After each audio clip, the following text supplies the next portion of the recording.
بسم الله الرحمن الرحيم. السلام عليكم ورحمة الله وبركاته.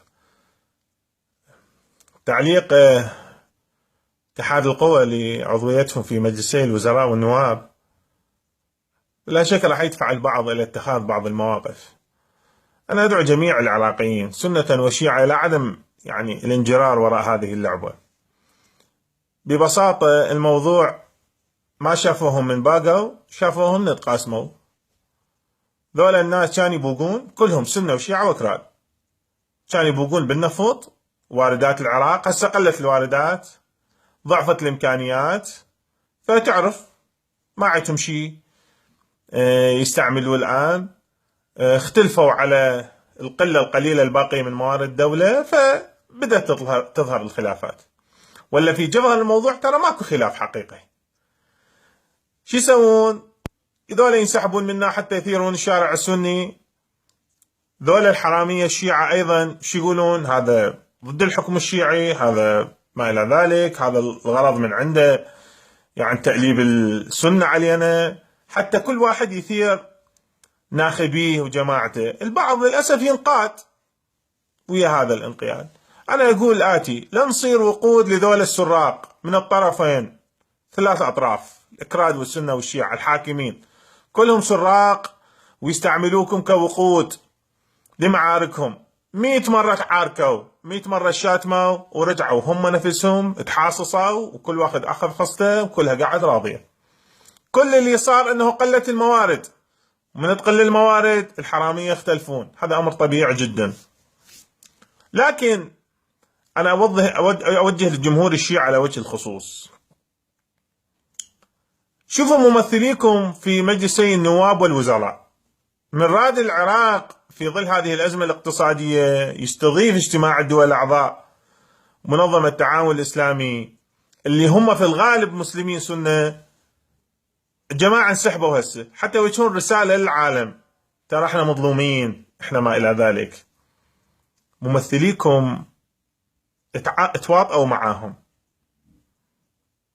معاهم هسه بسوء نية. هم فعلا يدرون انه هذول مؤقتين الانسحاب مع المؤتمر، هذا خوف كارثة. بحسن نية معناها هذول ناس فاشلين غير مؤهلين لإدارة الشأن السياسي. أنا أدعو جميع الإخوان إلى أن تكون ردود فعلهم ردود فعل عقلانية مأخوذة من تجارب سابقة، ولا يلدغ العراقي يفترض من جحر 5 مرات مو مرتين، لأن أكثر من مرة سووه هذول السراق الحرامية فيما بينهم مختلفة، ونزلوا خلافهم للشارع. الناس البسطاء ماتت، هم احتلوا المناصب والأموال.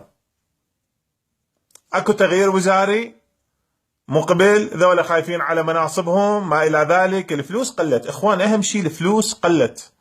لاحظت في كردستان كانت الأمور كلش تمام، والأحزاب متفقة وما إلى ذلك ومتحاصصة. من قلت الموارد ظهر السرقة، ظهرت بشكل علني، لأنه كان اكو فلوس هواي تجي يطول للناس شوية يسكتوها وياخذون هم الحصة الأكبر. الآن ماكو فلوس.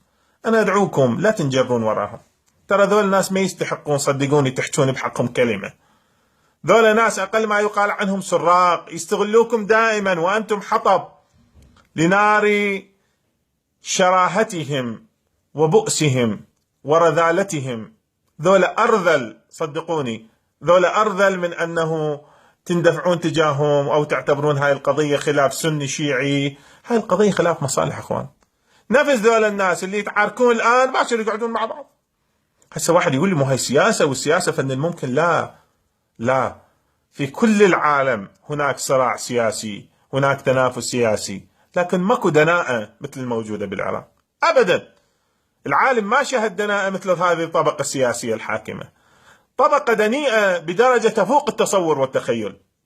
أرجوكم، هذه الطبقة اللي تقبل في زمن التقشف يصرفون 6 مليون دولار على مؤتمر بائس، يجيبون به أشخاص بائسين حتى يروجون لحكومة بائسة، يستحقون واحد ينفعل لأجلهم؟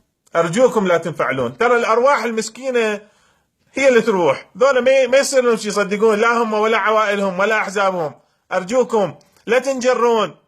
قضية كذبة كبيرة، سواء أنتم السنة ايش حصلتوا أو احنا الشيعة ايش حصلنا. لا ننجر، أرجوكم لا تنجرون.